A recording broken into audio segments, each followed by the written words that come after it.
When the holidays start to feel a bit repetitive, reach for a Sprite Winter Spiced Cranberry and put your twist on tradition.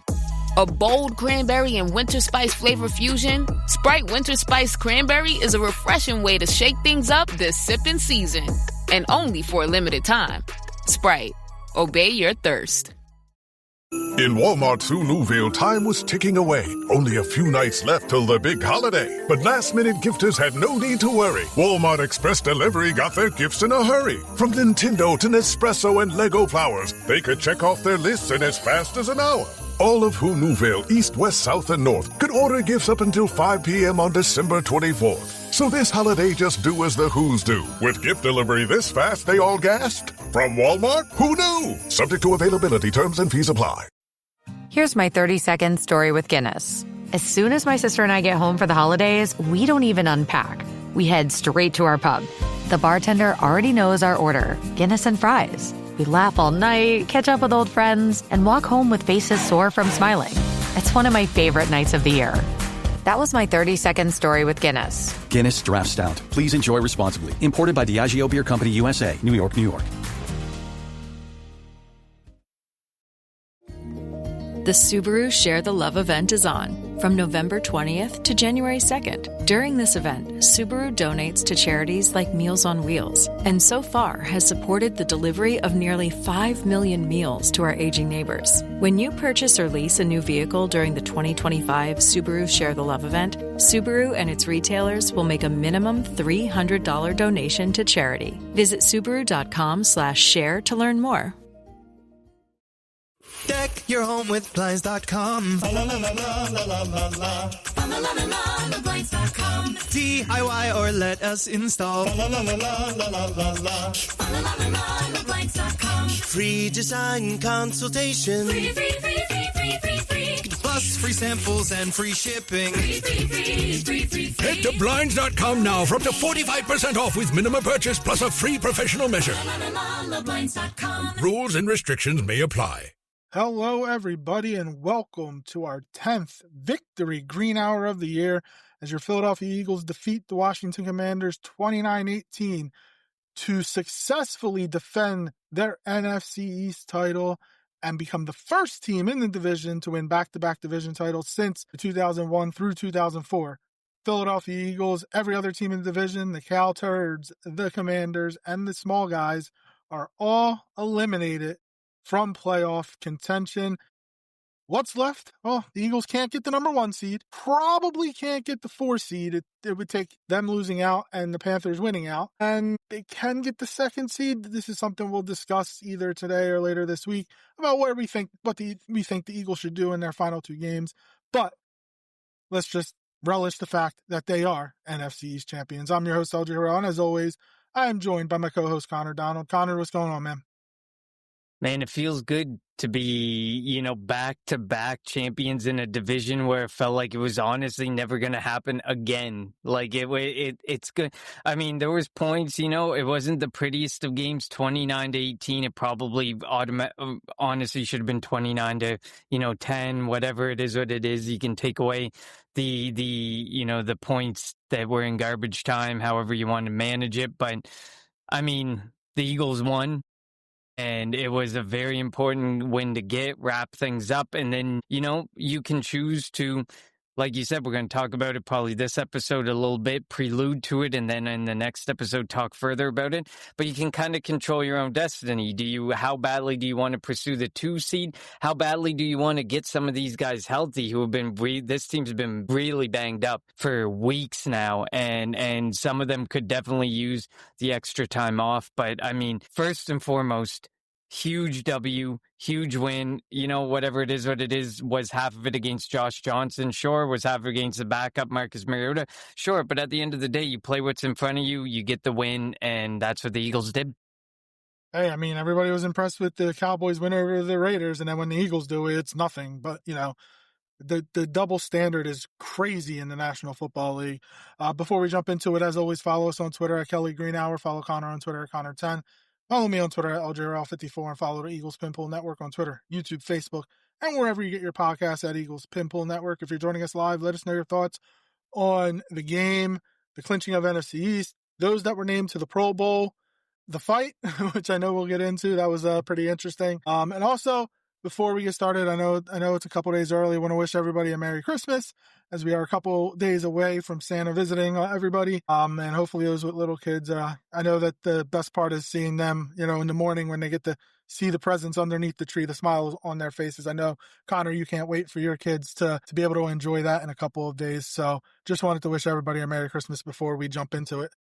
Yeah, absolutely. I mean, for those who are just tuning in or who don't know me, if you've been tuning in for a while, you would know I have a 5-year-old and a 13-month-old going on 14. It's close. It's January 2nd, 14 months. So this is super special, such an exciting time. So definitely Merry Christmas, Happy Holidays, however you want to say it. It's your choice. This isn't such a fun time of the year for anyone who has kids. For people in general, it's a magical time of the year. So definitely enjoy it. I mean, the NFL isn't doing us favors with the Christmas schedule. They expected a lot better at this point by these teams, but so be it. I'm explaining, LJ, it's 30 degrees out. Why are you ceiling fan on? My ceiling fan's on, and I'm wearing shorts. I wore shorts today. I like this weather. It's much better than being 100 degrees outside. Thanks for joining us, Adam. We appreciate it. Clearly, Adam has not tuned in enough to know that LJ is a rather warm fella. He, as much as he loves, I'm an offensive lineman. What can I say? Much as he loves winter and cooling down, you can never be too cool in his world. No, I will say one thing though about I don't have kids. I have. I bought the dog an Eagles Kelly Green jersey this year, so I can't wait for her to rep it this weekend when we watch the Eagles-Bills game. So, yeah, I still buy the dog's presents, You got to do that, too. They deserve the love as well. Sometimes pets are better than animals, or better than humans, I won't lie. All right. Merry Christmas to you, too, Adam. So, let's jump into this. It was not a good start as Shipley. I have my temp at 72. Man, so I try to avoid I try to avoid putting the heat on. I have roommates, they might put it on, but I try to avoid putting the heat on. It has to be like in the low 50s for me to even consider putting it on. Me and the dog both like it nice and cool. So LJ hates spring and summer. I hate the summer with a passion. Summer with a passion, for sure. With a passion. All right. So it wasn't a good start to the game as Will Shipley fumbled the opening kickoff, and I was like, here we go again. The Eagles defense showed out, didn't give up anything, and the Commanders went the cowardly way and kicked the field goal instead of their season's over.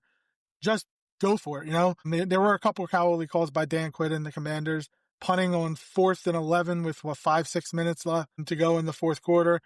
It was 4th and 9 or something, and they were down 11 or whatever it was. Yeah, so there were a lot of cowardly calls on the Commander side, and but the Eagles defense did great. And then Jalen may have played one of his better games of the season. Like he obviously didn't turn the ball over, had a couple of touchdown passes. Got I think early in the game it was literally passes just to AJ and Devontae. And Saquon was finally able to get going. Saquon broke the 1,000-yard mark. A.J. Brown is 65 yards away. Devontae Smith is 69 yards away from 1,000. So, yeah, the offense is starting to get going at the right time, albeit against not great teams. We'll see what happens this week against Buffalo and how they decide to play these final two games, which is what we'll talk about later in the week.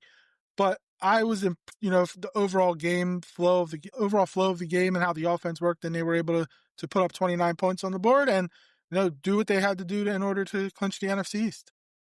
Yeah, I mean, I know we're talking offense, so we'll get into special teams. There's a couple names specifically. You mentioned Will Shipley. The fumble was an issue, and then his decision later on in the game he was ready to take the kneel down, and then he came out of the end zone, which was just completely, I just couldn't understand that. And then we'll get into Jake Elliott later on. He deserves his own portion of the show. But I agree with you.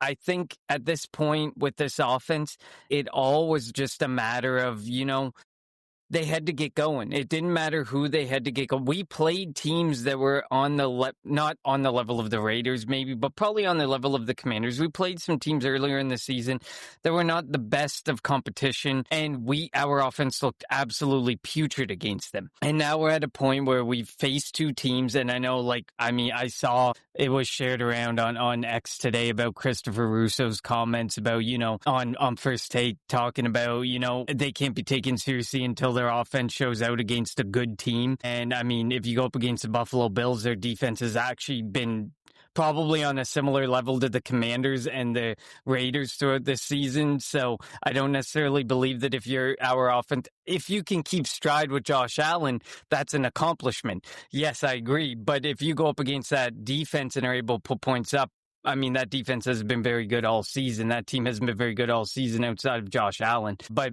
beyond that, you know, it was good to see them continue to keep things going, continue to try some different things, continue to see Saquon Barkley get going. Exactly like you said, Jalen Hurts had a really good game as well. Just pulling up the stats there. He went 22 for 30 for 185 yards, 2 touchdowns. He protected the ball really well. For the most part, he did have a fumble at one point, but nothing too it wasn't a lost fumble. He recovered his own fumble, but seeing, you know, AJ Brown be involved and get the win, and Devontae Smith did have a pretty bad drop earlier or at an early portion of the game, but I mean, it's good to see things going in a much better direction for this offense. The offensive line is still really concerning to me, and I feel like one of the things, like as we kind of talked about, one of the positions that really needs the most rest heading into these 2 weeks that you can potentially give them rest would be the offensive line, and like Cam Jurgens and Landon Dickerson, who clearly have been nowhere near 100% all season.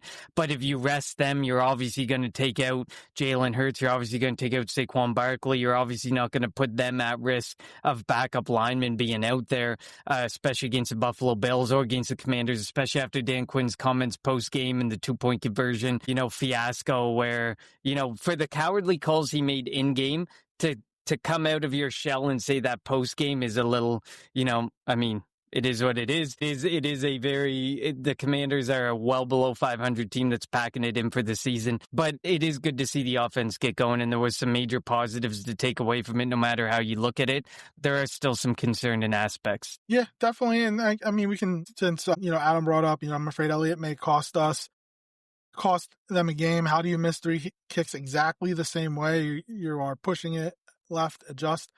I sometimes wonder if there's an injury there, but he was kicking off and before that 2-point conversion, he kicked the previous 2 extra points. So I get Sirianni wanting to get to 19, because if you do the math, 8, you need you score a touchdown, you need a 2-point conversion. Score another touchdown, need a 2-point conversion. And then the field goal, like there was 0 chance that the Commanders were going to score 3 times, let alone 2, you know, score once, let alone score once with Josh Johnson as the quarterback. You know, could they have kicked the field goal? Sure. But, you know, it is what it is. And then the big fight at the end was crazy. But yeah, like I personally would have brought in kickers, even if you weren't going to sign one, just to show Elliott, look, we're serious. Like, if you don't figure this crap out, you know, we will replace you. But like, he struggled last year, and then in the playoffs made every kick except 1 extra point against the Rams, which almost cost the Eagles the game. You know, in the playoffs, he comes through. But if you think about it, in 2023, he was like 93%. Last year, 75-ish%. This year, 70%. He has dropped majorly. And last year, 1 of 7, I think, from 50. This year, 4 of 9. 4 of 9 or something. So, yep.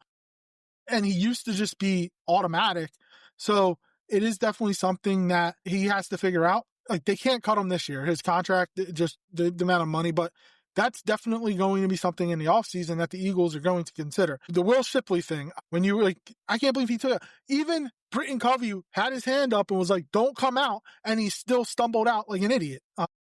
I mean, if I was the Commanders kicker, I'd have kept kicking it to him too. Yeah, so they do have to figure that out.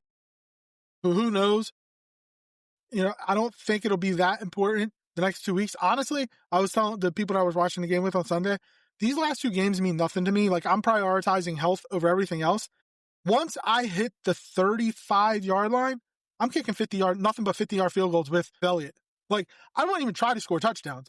I'm going to force him to kick a boatload of 50-yard field goals the next 2 weeks. And we're going to find out if this dude has it. You're going to be in Buffalo. It's going to be windy. You're going to be in Philly. It's going to be windy, because when you make the playoffs, your first round game's in Philly. Your second round game potentially could be in Chicago, Seattle, who knows? Like, so, or Philly again. So like, I personally, now it's not going to happen. Like, I'm thinking way, way outside the box here. Once I hit the 35-yard line, 52-yard field goal. I'm trying 52 yards, 55 yards. I don't care if he kicks 10 of them in a game. I want you to figure this out. Now, it would never happen. It's probably not sound logic, but, I would put Tanner McKee out there. Let's get into get down to the 35, 40 yard line. Trot out Elliott, kick the field goal. You're going to figure it out sooner or later. And if you can't do it, this is why I think they should have tried out kickers this week and then sign one to the practice squad. So if you needed to call one up, you have one ready. You know who you're going to be. You know who it's going to be. But obviously, if there was a good kicker left, he would be on a roster right now. So that's what makes it hard. But I know that's not sound logic. But like I would force Elliott to be kicking nothing but 50-yard field goals over the next 2 weeks.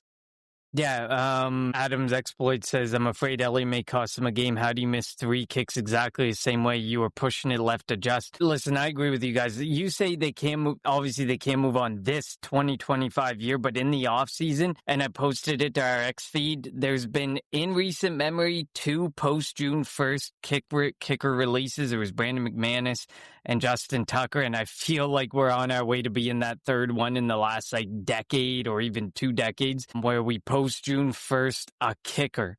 Like, how could you ever fathom that idea? But if you pre-June 1st them, you're not saving any money. Post June 1st, you save nearly $3 million. So the odds are that you're going to have to make the decision and you're going to have to use a post June 1st release, which we know Howie Roseman loves those post June 1st releases for very specific players. The good thing is we don't have those very specific players on roster. We don't have a lot of veterans on roster who he has to worry about kicking the can down the road with some of their money, like, a la Fletcher Cox, Brandon Graham, Jason Kelsey of prior seasons. You just kind of move that money through 2 years down the road. But now, it might be Jake Elliott that has to be that way. And I agree with you. The regression over the past 3 years, you nailed it. I think it was 90. I posted it soon after or during the game, even when he missed that that 50-yarder, the back-to-back 50-yarders that he missed. He's at, I think it was 92, 78, and he was just above 70% this year. Like, that's 3 straight years of significant regression. And you cannot bring a guy like that. You can love him, and I get it. It feels like Nick Sirianni's going on the I have faith tour this year because anyone that he has put his faith into, he is standing by no matter what happens, no matter how bad they've been. He's not going to throw anybody under the bus. He's not, exactly. He's not going to throw anyone under the bus, but you can tell like he's going to go out there and he's going to support them. And we're in a spot where you have to support these guys.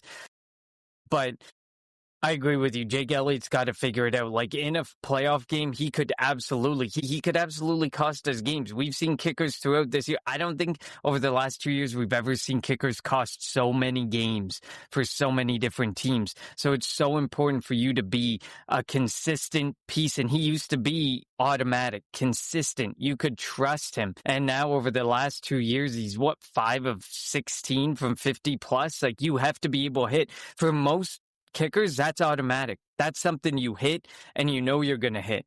Cam Little in pregame hit a 76-yarder in Denver. Now it is in Denver, high altitude, but he hit a 76-yarder. Brandon Aubrey can roll out of bed and hit 60-yarders. And Cam Little and Brandon Aubrey are different. They're just different. I mean, I'm sure we felt the same way about Jake Elliott at some point, but we never saw Jake Elliott in practice nailing 70-yarders like it was nobody's business. He can hit in the 60 range, like the low 60 range, easy, but we never sat there and had all the faith in the world that he's going to go out there and boot 70-yard field goals and it be nobody's business.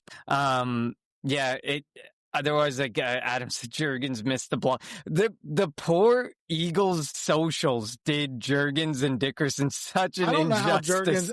We may touch on this. I don't know how Juergens made the Pro Bowl team.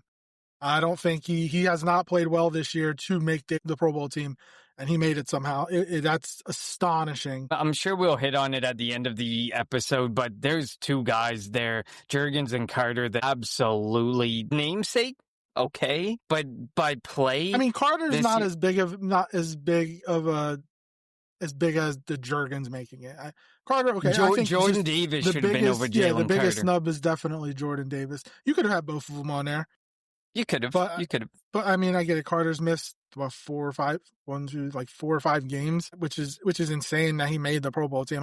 We'll talk about it at the end. We'll talk about it at the end. Steen was lucky he didn't get suspended. Absolutely. I mean, Steen, yeah, that was close. I mean, would it have been a major loss? No, probably not. Because I'm of the belief going into this, and we'll talk about it. I'm of the belief I would play the starters the first half of this week's game, and then second half and the Washington game, I'm playing all backups. So I mean, if he would have gotten suspended, you'd throw maybe if Johnson's back, you put Fred Johnson at right guard. Who knows? And just let him get some there. But he is fortunate. But he got jumped literally by 10 guys. It was hilarious just to see him fighting off 10 commanders at one time. But yeah, and then I do love the leadership though when he was walking off the field of Jalen Hurts. Kind of talking to him probably, and who knows if we find out on Hard Knocks tonight what he says. What he was saying, probably not, but just let him know, dude, you got to be, you can't be doing this. We need you. You're a starter. If this was a closer game, this is a playoff game, and we lose you, we could be in trouble.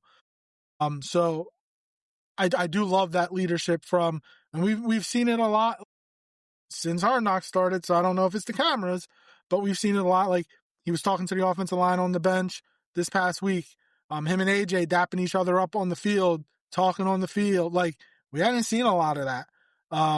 Previously. So it is good. And maybe Hard Knocks is the best thing to happen to the Eagles in terms of the AJ Jalen dynamic, because they seem they're not all the way back to what they were, when he first got traded here, but they're interacting a lot more than they were the first half of the year. So I don't know if they're just doing it for the cameras. Even if they are just doing it for the cameras, I think it's a good thing for them.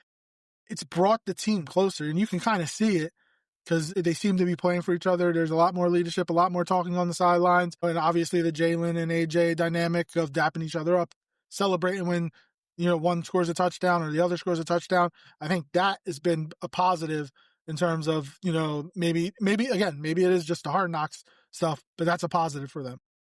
Yeah, and I think we hit on it a few episodes ago, and I made mention of it. The NFL media and, ABC, NBC, Fox, whoever, ESPN, whoever is hosting the game gets to decide what we see on the sidelines. How do we know Jalen Hurts isn't doing this at times? And they just flash to the sideline when he's sitting away from everybody else, looking at a tablet or not looking at a tablet, just staring off, doing what we usually see on camera. We don't know genuinely what they want. It's just a matter of what they want us to see. And in Hard Knocks, it just so happens to be that we get to see everything. We get all exclusive access to everything. Well, I'm sure the Eagles the Eagles have say in what is being shown. They're not showing everything. That's for damn sure. Yeah, and of course on the sidelines, I mean, they're like, whatever, yeah, go to the sideline, show what you want, but outside of the sidelines, we're going to kind of dictate what you see. But I mean, we don't know for sure that Jalen Hurts isn't more like that on the sideline, and just what they're trying to create with, a narrative based on what the commentator teams are talking about, that we're not seeing less than we should be seeing. And I still am of the belief that we're not seeing all that we could see of a lot of the players on the sidelines. It just so happens that they show when they want to show. But I agree with you. There's a chance Hard Knocks is really good for this team, and it came at a good time, and is clearly, whether or not Hard Knocks has some sort of a play in it, they've turned, and I mean, an easier schedule, they've kind of turned a corner, and they've done some really good things on offense. And I mean, at the end of the day, we still, for 2 straight weeks, we saw quite a different offense than we've seen for 13 weeks prior to this. So hopefully this continues to roll over into defenses. Of course, playing a lot worse defense, but hopefully it continues to roll over into the more difficult defenses, and we don't end up kind of going back into our shell and doing what we used to do. Adams' exploits, as I think Sirianni and Loeffler are much more involved in the game plan. I think Sirianni is. I mean, I don't think it's any, Dallas Goedert's success this year. I don't think I think stems back to probably Loeffler being involved much more prior to this. I think people are seeing it more now because they're like, oh, look at that. Look at this shovel pass play. This shovel pass play happened way earlier in the season as well. But there's this belief like, oh, it's just starting to happen, and they're showing Loeffler doing it at Bowling Green and stuff. I think Sirianni's more involved in the offensive game plan. I think Loeffler's always been kind of semi-involved in it. He wasn't brought in as a quarterback's coach just to sit there and watch Jalen Hurts and talk to him periodically. Well, I mean, most of the offense, I would say, obviously, Patullo, Sirianni, Loeffler, and Stoutland are kind of involved in it.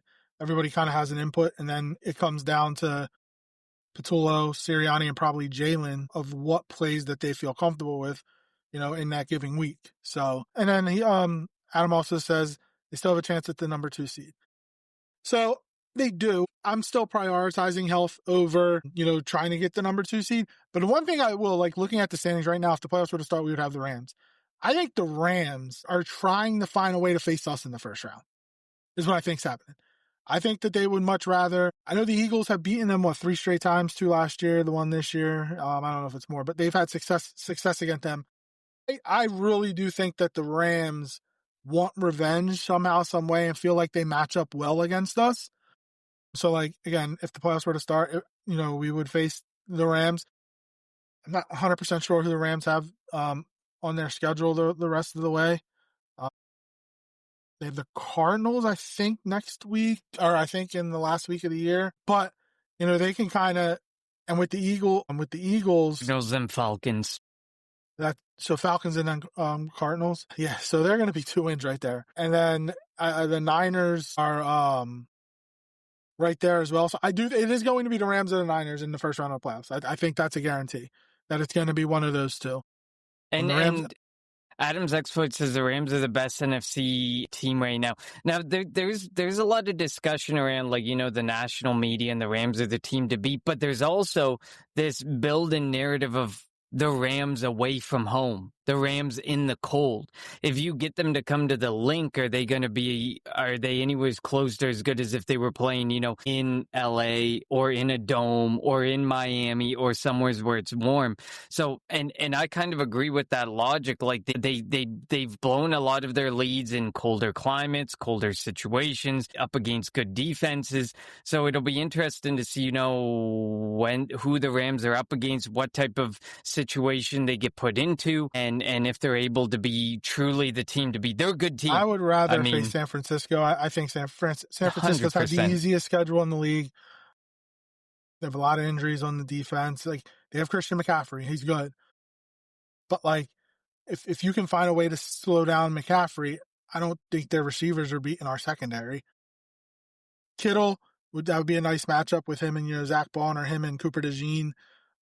So, I know we're talking, 3 weeks down the road, but obviously of the 3 NFC West teams that we could potentially face, I rather the Niners, and then probably Seattle, and then the Rams. My thing is, if you think about it, would you rather go to LA to play or go to Seattle and play? LA, it's going to be, the Colts stink. Let's be real. The Colts are done. They have Phillip Rivers at quarterback. That defense kind of is kind of, they're injured, they're beat up. And the Colts, they started at 7-1 and they're 8-6 now. They've lost 6 of their last 7 or whatever it is.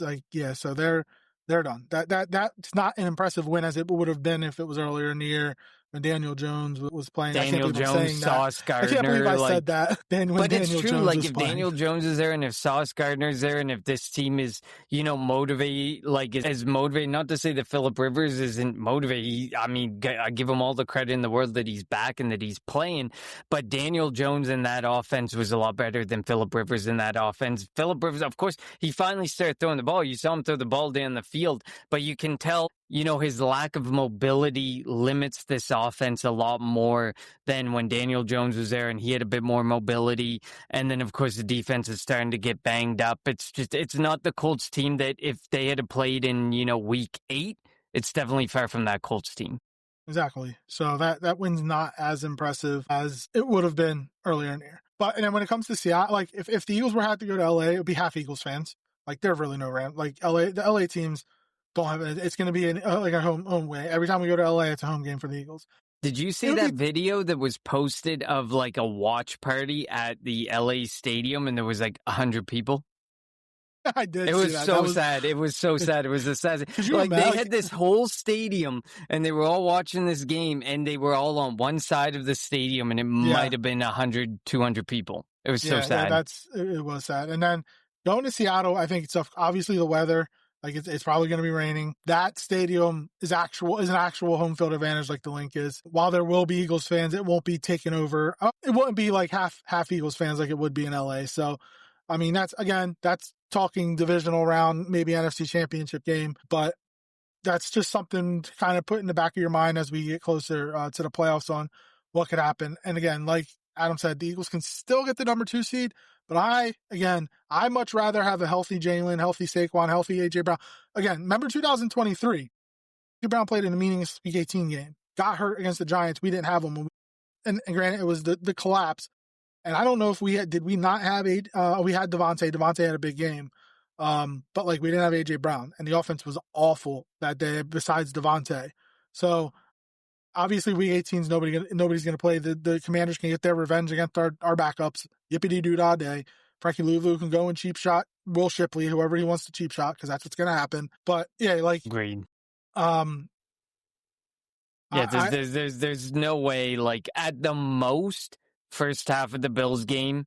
That's probably where I cut it off. I was saying that a couple weeks ago that I'd like to see that offense go out there against the Buffalo Bills, against a more, a better opponent, also, just to see what happens. What the weather forecast is might snow. And of course. You don't want, and I get it can snow in Philly too, but Lane Johnson, he's projected to come back. What injury is he coming back from? Liz Frank, right? A foot injury. You do not want him on a slick field because it could happen again. But if there's no way Lane Johnson and Jalen Carter are back in my mind. There's no reason to put them out there. This is what I'm saying. Nobody's going to play Week 18.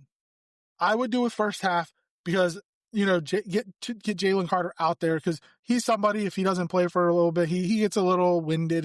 Just to get him back into game action. Lane Johnson's a future Hall of Famer, doesn't need it, but if he wants to go out there just to get reps with Steen and the offensive line again, sure. Again, first half. But once you start taking out the offensive line, Jalen's definitely coming off the field because you're not putting Jalen behind a backup offensive line. So I would see how the game plays, and we'll talk about this more on Friday, but that's what I would do. But going back to the Washington game, the Eagles were down at the half again. Jake Elliott missing field goals, but they finally got the offense going in the second half and kind of their bread and butter running game. As Adam brought up, the long 41-yard run by Saquon on a missed block by Juergens and Steen. Nice spin move, which he's had to do so much this year, making a move in the backfield and then kind of getting to go down the field. The one thing Juergens did do on that play, he missed the initial block, but he went and got the linebacker, which took what would have been a 5-yard gain to a 41, 42-yard gain. So good job by Juergens not allowing the miss, not kicking himself in the middle of a play on a missed tackle. So just battling through that. Tank Bigsby getting a touchdown run. Actually, before that, Saquon's touchdown run was ridiculous. He went through 6 guys. For those that say Saquon may have lost a step, I don't think he's lost a step. And he's 9th in the league in rushing, 7th in yards per game. Just because his numbers aren't like last year when he had 2,000 yards doesn't mean he's lost it. He carried the ball a lot. It just took a little bit of time. The offensive line starting to get a little bit healthier, starting to run block better, pass block better. And I think if we can get Saquon going, which we have the last couple of weeks, and we can get Tank Bigsby going, that is going to be our bread and butter going into the playoffs. Yeah, no, I totally agree. And I think that it's become quite clear that control and time of possession is going to be vital for the Philadelphia Eagles. It's been clear all season. And, last season, their ability to just control a game by 5, 10, 15 minutes even at times is so important. And you talk about that drive in the third quarter, it took up nearly 11 minutes. Those types of drives are going to be huge, are going to be instrumental in the playoffs, and giving your defense rest where you can is going to be huge. And I agree with you. Saquon Barkley hasn't lost a step. If anything, this offensive line has lost a step, but I don't necessarily believe it's because they're not good or they're losing a step because of anything to do with ability. I more believe that the guys aren't 100%. They're banged up. I mean, I was calling Landon Dickerson rushing back week 1. I've been saying that was a major miss by the Eagles for weeks now. Why rush him back for week 1? Bring him back week 3 when he's close to 100%, or week 4 and he's at 100%. There was no reason to rush him back. Jurgens, obviously, who's going to have to play through the post-back surgery. I don't think there was any way you could avoid that. Did anyone think that he would end up regressing to the tune that he has? Probably not. And obviously, there's people who don't because he's a Pro Bowler. There's obviously people who still believe Jurgens has been decent this season. But if you watch enough Eagles games, you know he definitely hasn't been to the tune that we expected when he took over from Jason Kelce. But yeah, I agree with you. Like, that combination of Bigsby and Berkeley, if you can get it going and keep it going and control that time of possession, is going to be huge and is going to be absolutely instrumental in the playoffs. Yeah, definitely.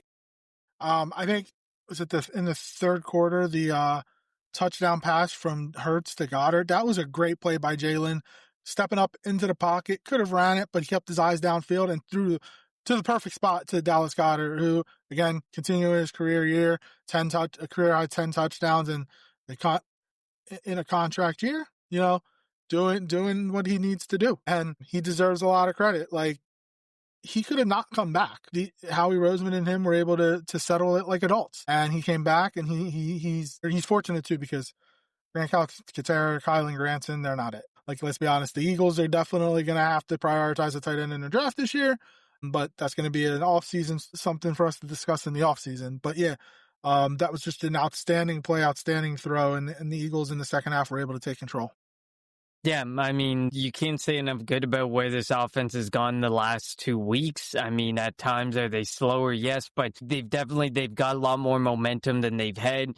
We, prior to these last 2 games, hadn't seen drives of 5-6+ minutes by this offense almost ever this season. So it was more than important that they start to get that going, especially Saquon Barkley against crappy defenses. It doesn't matter. You have to get that momentum going. You have to get a step in the right direction. And that could be all it takes for Saquon Barkley to continue to roll into the postseason with confidence and knowing that he has the capabilities to do what we know he can do and what we saw last season. And, having a 1,000-yard rushing season based on, some of a significant number of issues that he's had this year is really impressive for him. And you know what? I mean, I'd love to see the starters rolled out to start the first half. And hopefully you can get the 1,000-yard receivers in A.J. Brown and Devontae Smith again. I'm not saying roll them out there just for that purpose, but if you're going to roll the whole starting offense out there, then go ahead, roll them out. Hopefully they can get that too, and hopefully we can get that type of stuff rolling again. Yeah, I get people want to say you want to see them up against a good team again, they need to be healthy going into the playoffs. A healthy Eagles team, like, there's no sure thing in the NFC this year. So the Eagles have as best a shot as anybody else. Also, the interception by Cooper DeJean, I know, was against Josh Johnson, throwing off his back foot all the way across the field. Not the best throw, but Coop being in the right place at the right time. He's a Pro Bowler this year for the first time. So congratulations to him. Q, Pro Bowler for the first time. Q, another outstanding game. I think maybe gave up a catch. The big catch for Terry McLaurin was against Adoree Jackson. Again, I don't know why Adoree Jackson was on him. Q should have been following him, but that's a different story for a different day. So yeah, like, this Eagles defense, and people were talking about last week, it was just the Raiders. They only gave up 75. Did people see what the Raiders did against Houston? Like, the Raiders had a chance to win that game against apparently the best defense in football. So they're still professionals. They still get paid. They still get to collect the paycheck, play in the NFL. The Eagles deserve credit for the way their defense has responded, especially without Jalen Carter the last handful of weeks. Yeah, I still can't believe the way the media talked about the Eagles game against the Raiders and then how they then went and talked about the Cowboys and the Texans. Like, the way the Texans played, that would be concerning to me that you allowed the Raiders to stick around and stick around and stick around. And we goose-egged the Raiders. And people were like, oh, well, it's just the Raiders. Look at what happened with the Cowboys. Look at what happened with the Texans. Now we'll have a discussion about how the Eagles managed their business and did their business against the Raiders. But I agree with you. Again, we saw Adoree Jackson was targeted heavily per PFF.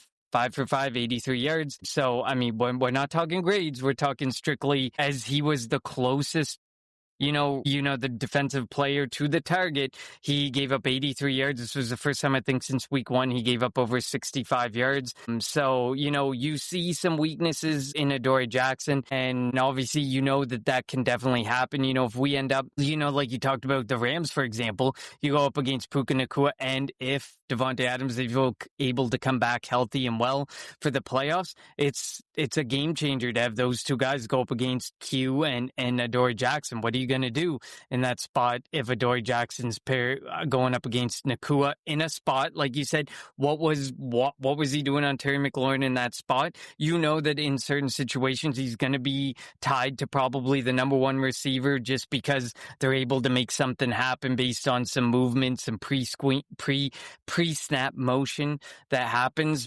They definitely went after him. 5 targets his way, 10 targets Cooper DeJean's way, but he only ended up giving up 32 yards on 4 receptions. So Cooper DeJean continues to show that he absolutely deserves his Pro Bowl spot. His celebration after the interception was pretty cool, doing the Cena 5 knuckle shuffle. It was. I agree. As WWE fan, I don't watch as much as you do now, but as a former WWE fan, that was definitely a cool celebration. All the rumors of him dating Nikki Bella too. Whew, if he was, he's a lucky dude. But I doubt that that's happening. She's double his age. But that doesn't matter. Age is just a number. Age is just a number. Within reason. Age is just a number. From a 22 and a 42-year-old, age is just a number. So hey, if he is dating Nikki Bella, good luck, my God. Go ahead. Sorry. I agree on the Kenyon Mitchell thing too. Like the fact, like we've talked about it at length, the fact that he wasn't in the top 10 of fan voting was an absolute atrocity. Like that clearly fan voting is clearly this guy got a ton of interceptions or this guy did. Yeah. It's the flash plays and what they see for the fans. There has to be, and clearly they put some value into the fact that the NFL put value into the fact that no one throws his way, no one looks his way. And I think that that's vitally important because there's a lot of people who are really upset that Q made it and Nahshon Wright didn't make it for the Chicago Bears. Nahshon Wright, similar situation. He's a big play type of guy. He's got 6-7 interceptions on the season. He's had a really good season from an interception standpoint. I was meaning to look at their stats, but I'm sure that he's given up a lot more receptions, a lot more yardage, a lot more of those things. You can look at stats because someone shared specifically just the stats from Pro Football Reference, and it was just like interceptions, tackles, blah, blah, blah, blah, blah, and completely left out what happens when they are actually targeted and situations like that. And, I think that it's really important to look at it from that regard for Mitchell that, he wasn't targeted. People don't look his way. Quarterbacks, even the best of quarterbacks, do not look his way, and for a very specific reason. Yeah, they don't. Obviously, I would target Adoree Jackson before targeting Quinyon Mitchell as well, or Cooper DeJean. I think another big thing, a key for the defense, was a hamstring injury for Nakobe Dean. Obviously, he is a key factor, very key person for this defense. Now, Jordan Davis after the game said he's fine. Nakobe was at an event the other day. He said he was fine. He's somebody I would not put on the field next 2 weeks. Because hamstring injuries can be tricky. I'm letting him get healthy. I'm letting him, sit out, and then we definitely need him for the playoffs. Brett Eclipse, thanks for joining us. What's good? You were at the game. I considered going to the game as well. It's only a couple hours away. I considered it but I didn't want to go to that dumb stadium. I'll wait for their new one in a handful of years, whenever they're going to build it. But yeah, I also wanted to go to the game this weekend, but it's supposed to snow, and that's why I didn't pick it. That's why I picked Minnesota. But I do. The Eagles play again in Buffalo in 2 years, so I'm hoping that, and it's going to be their new stadium. I'm hoping it's not a December game. I'm hoping the game in 2 years is a September, October, maybe even November game, and I would definitely be in attendance in Buffalo in a couple of years. But yeah, going back to Nakobe, hopefully he's fine, but I'm not risking him this week or obviously the last week of the year. No, and you could tell when Nakobe Dean went down some drives after that, like the run defense was definitely a shell of itself. You could tell that they missed him. You could tell that they missed like him being able to hit a hole and completely take away like a specific side or specific gaps in an offensive line were instrumental in driving him another direction where plays could actually be made. And I agree with you. You can tell how important he is. There's no reason to put, and I think it was a couple weeks ago, we had this discussion about how do you manage them in week 17 and week 18 when the games matter like that. Does it ever feel like you're a marketing professional just speaking into the void? But with LinkedIn ads, you can know you're reaching the right decision makers, a network of 130 million of them, in fact. You can even target buyers by job title, industry, company, seniority, skills, and did I say job title? See how you can avoid the void and reach the right buyers with LinkedIn ads. Spend $250 on your first campaign and get a free $250 credit for the next one. Get started at linkedin.com/campaign. Terms and conditions apply. And I said the defense has nothing left to prove. You can pull most of that defense off whenever you want. The offense has more to prove and more to benefit from being on the field than the defense. And I continue to stand by that. If there's anyone banged up, if there's anyone who deserves to be off that field, it's anyone on the defense. Pick the majority of that defense. Like you said, Jalen Carter probably could stand to get a few reps just because, like you said, when he's been off the field for a while, and you could tell at the beginning of the season, Vic Fangio kind of talked about his conditioning, and he wasn't a big fan of what he was seeing from Jalen Carter in practice and in the early part of games. You know, he could probably stand to go out there, and it doesn't matter on defense if you're out there with backups. But on the offensive side of the ball, very different story. As soon as you pull some of the starting offensive line, you pull the rest of that offense. But the defense deserves to be off that field. Oh, 100% agreed. And Brett Eclipse says, I've been to Philly versus Washington 2016, 2017, 2022, and last year in 24. Every year except 2016, they went to the Super Bowl the same year. Sign of things to come? Hey, let's hope. And if it happens, you better be going to every Eagles, go to every game in Washington forever if we get to another Super Bowl. Let's talk about the fight real quick. Do you agree with Sirianni's decision to go for 2? I get it when, again, we kind of brought it up earlier. I get it when you think about the math of it. 19 points, you need 2 touchdowns, 2 2-point conversions, and a field goal. I didn't think Washington was going to get 3 possessions, but hey, weirder things have happened. But obviously, Dan Quinn, and if you heard the radio broadcast for Washington, they were like, oh, he shouldn't have done it. But Dan Quinn said, we'll see him in a couple of weeks. Yes, you'll see the backups in a couple of weeks. What were your thoughts? Do you think he should have went for it, kicked the field goal? They did kick the extra point on the 2 previous touchdowns before that. I mean, listen, I'm fine with going for 2. You're not thinking about people's feelings. You're not thinking about, running up some points. We've seen way worse instances this season of teams running up points. He then goes and stands behind Jake Elliott, but goes for 2 on that occasion. And then the explanation that he gives, I don't know if I stand behind the explanation so much as he just was starting to lose faith in Jake Elliott, and then said that he was okay with he's backing Jake Elliott up. But I mean, I have no issue with going for this. This is a game for men. I mean, if he's seen this team blow games, most recently against the Dallas Cowboys that started the fourth quarter and they were up by 3 scores and they ended up blowing the game. So I mean, the logic is fine. The reasoning is sound. We're not here playing as a bunch of emotional people, and you go for what makes sense for your team. And in that moment, I totally agree. It makes sense. Put yourself in a position where you're for sure up 3 scores and you're comfortable enough to then remove specific starting players. You're comfortable with the circumstance. Of course, the fight then ensued. It didn't involve anyone. I mean, you could say Steen is someone of significance, but of course not to any extent of other people that could have been involved in that fight. But at the end of the day, I stand by the decision, and we've seen far, far worse instances of running up a score.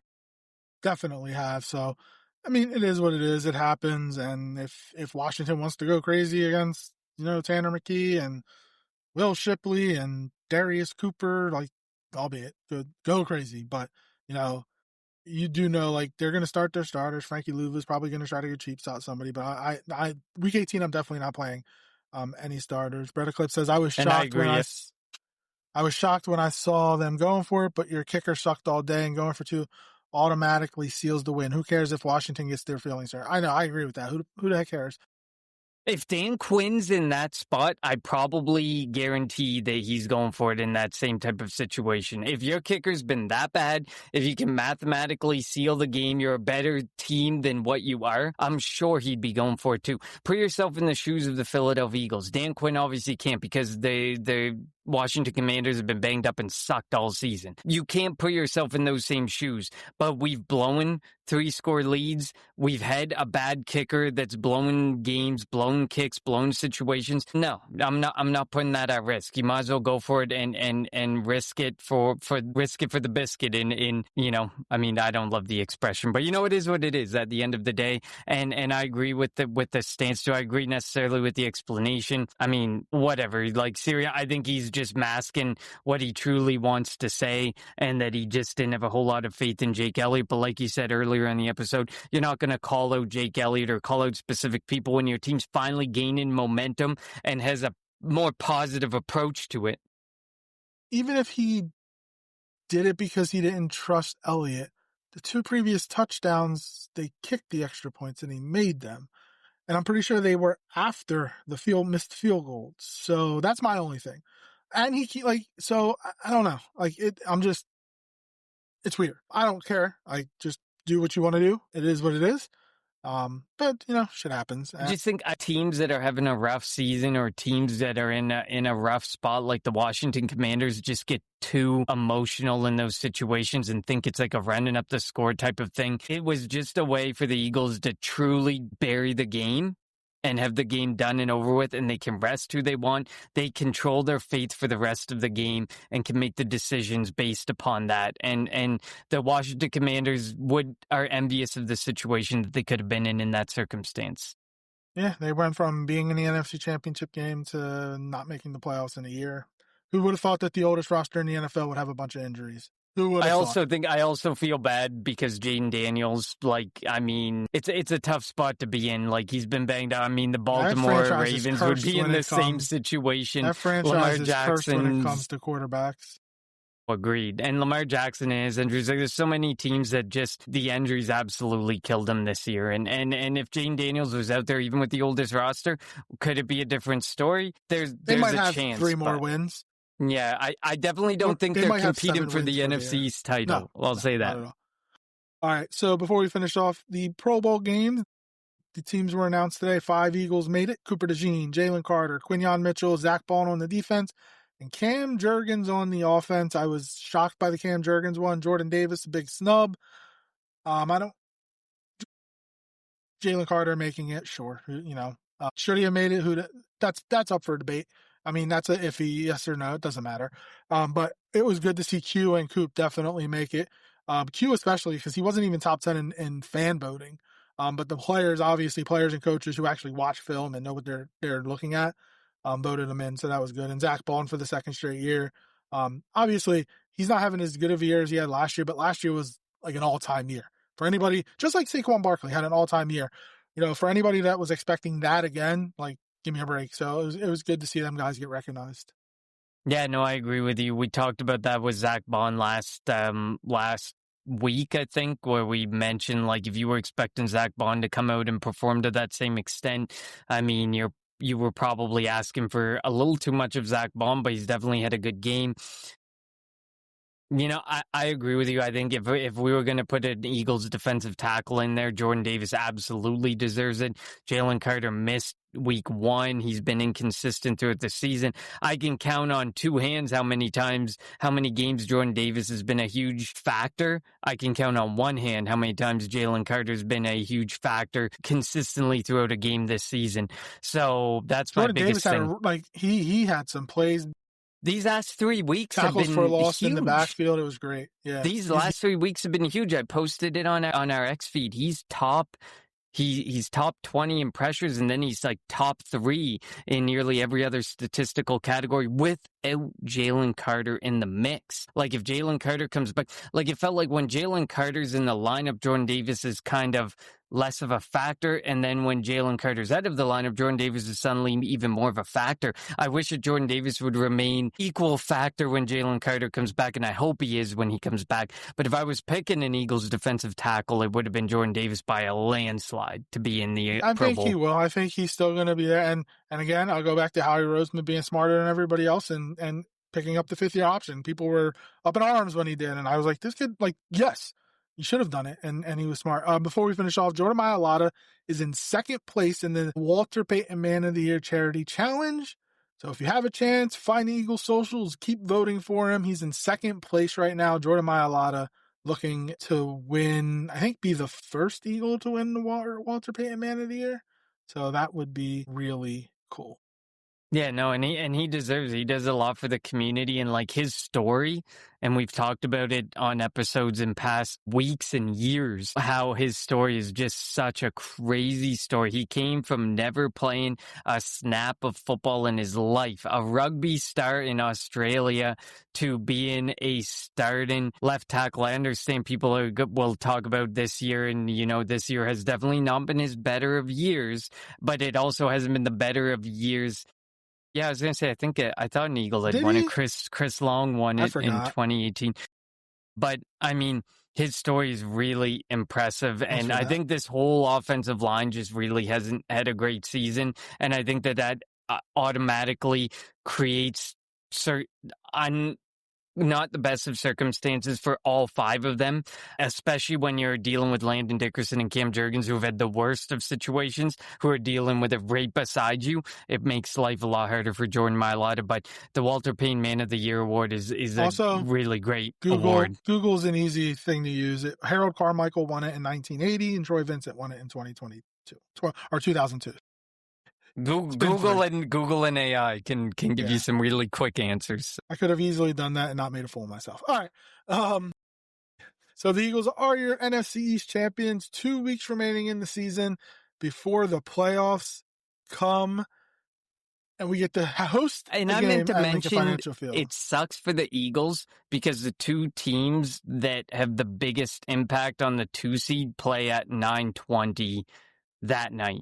The Bears and the 49ers. So it kind of sucks because you have to make the decision beforehand for if you're Nick Sirianni, do I play them for a half? Do I play them for the full game? And if we get the what's the benefit? We'll talk about it later this week, but I start playing them, obviously, play on the half. And depending on how the game is going, then you make your decision at halftime. If the Bills are blowing us out, fine, put the backups in. But if it's a close competitive game or the Eagles winning, maybe just let it go. All right. Your Eagles are NFC East champions. We'll be back later this week to get you set for what I wish this game was earlier in the year. The Eagles and the Bills. I would have loved to go to Buffalo this week to see this game. But yeah, just like the NFL waited for the NFC Championship game rematch to Week 16 for some dumb reason, we get the Week 17 matchup, interconference matchup between the Eagles and the Bills. Will be after Christmas, on Friday. We do hope everybody does enjoy your Christmas, enjoy your holidays, as Santa will be making his way around the world sometime tomorrow night for Christmas morning. Connor, I hope your kids enjoy it. Hope you got some Eagles stuff for them, as always, because, go Birds, obviously. I got my dog a Kelly Green jersey. Got my dog, like I mentioned, got my dog a Kelly Green jersey. She already has a regular Eagles jersey. Now I just have to get a black and a white one later on. She's going to have all of them. And when that rivalry one comes out in a couple of years, whenever, I don't know when the Eagles are going to be the Nike rivalry, get the Nike rivalry jersey, but whenever that comes out, maybe get that one as well. As always, follow us on Twitter at Kelly Green Hour. Follow Connor on Twitter at Connor10. Follow me on Twitter at LJHorrell54, and follow the Eagles Pinpool Network on Twitter, YouTube, Facebook, and wherever you get your podcasts at Eagles Pinpool Network. Thank you for all the chatter in the chat. We appreciate it. Helps the hour go by quick. We will be back Friday to get you set for the should be big, matchup between the Philadelphia Eagles and the Buffalo Bills. For Connor, I'm LJ. Thank you all for tuning in to the Kelly Green Hour, NFC